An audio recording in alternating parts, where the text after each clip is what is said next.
Kulamusizaako nnyo mukwano gwange yonna gy'osinza okuba ng'otuwuliza kutegeeza nti okola kyamaanyi nnyo okwekumira ku mayengo gano. Mbakulisaayo nnyo obwakedde yonna gy'osinza okuba ng'otuwuliriza.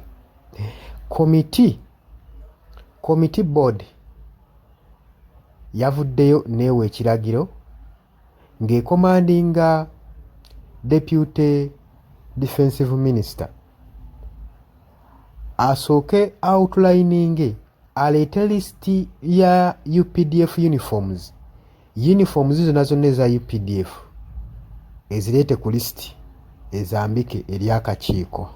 Lwaki yatoye order eyo gwe mukwano gwange ali eyampuliriza? Ngenda kuba nga ndikuseetulira. Oli ku UG Updates TV kosinzira okuba ng'otuwuliriza, gwayagala otwegattako okkirira wansi waliwo ekigambo subscribe kikoneko, ojja kuba osobola bulungi nnyo tweyungako gwe mukwano gwange ali eyampuliriza. Abali mu diaspora mbanirizaako nnyo mwebale kwekumira ku mayengo gano. Nammwe abali ku mirirwano wano baneiba baffe Kenya, Tanzania, Sudan, mwena mbalamusizaako nnyo.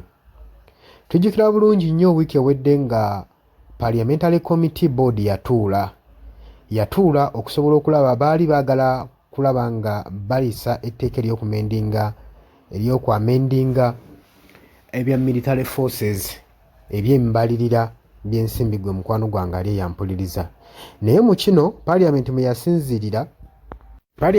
yasinziira okuwona ku nsonga za Chief of Defence Force General Muhoozi Kainerugaba nga yali emusuubira okulabikako mu Parliamentary Committee mw'olwo olunaku ekitaasoboka kubaawo. Parliament kajojijoji w'ebibuuzo bye yali etegese okuba ng'ebuuza General Muhoozi Kainerugaba annyonnyole ku posti z'agenda mu maaso n'okupositinga ssaako n'okukangatiisa abantu bannayuganda ssaako n'amawanga agalinaanyeewo. Kino nno kyatwala Betty Nambooze omubaka wa Mukono Municipality okuba nga alinako ebibuuzo by'abuuza Deputy Defence Chief CDF Deputy Chief Defence akusobole okuba nga abaako byannyonnyola gwe mukwano gwange ali engeri gy'ekali nti General Muhoozi Kainerugaba teyaliiwo kuba yajjukira Chief of Defence Force General Muhoozi Kainerugaba yali yayisa ekiwandiiko ku mukutu gwe ogwa social media ng'agamba nti buli kiisi akomandinze ebitongole byonna ebikuumaddembe bikwate buli kiisi anaayambala ekyambalo ekyefaananyizaako eky'amagye atayazi zonna naddala ezo eza National Unity Platform babakwate babaggalire munda.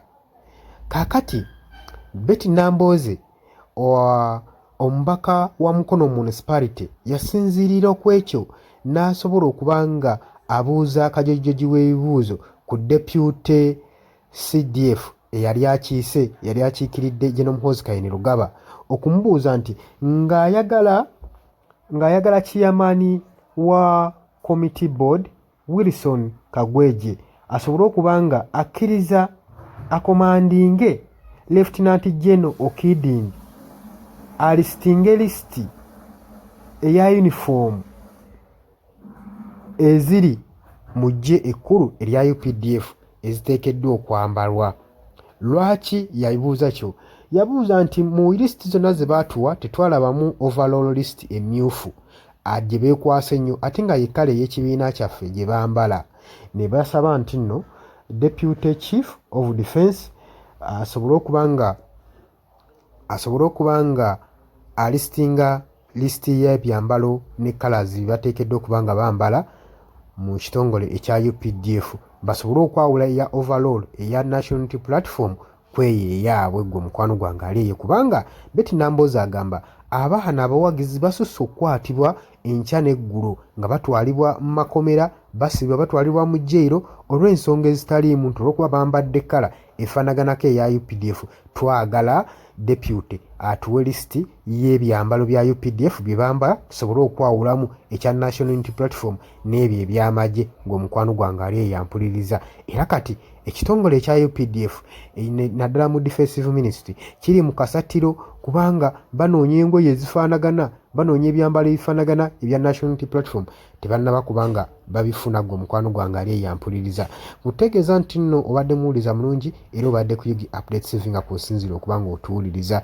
Gweyagala otweyungako kirira wansi waliwo ekigambo subscribe kikoneko ojja kuba ng'otweyungako ddala bulungi omukwano gwange ali eyampuliriza. Nagambye gweyagala okulanga naffe ennamba eri awo mu kkala emmyufu eya WhatsApp gy'oba oyitako ojja kuba ng'otufunaga omukwano gwange ali eyampuliriza. Mbagala nnyo mwebale kwekuumira ku mayengo gano aga Yugi Updates TV.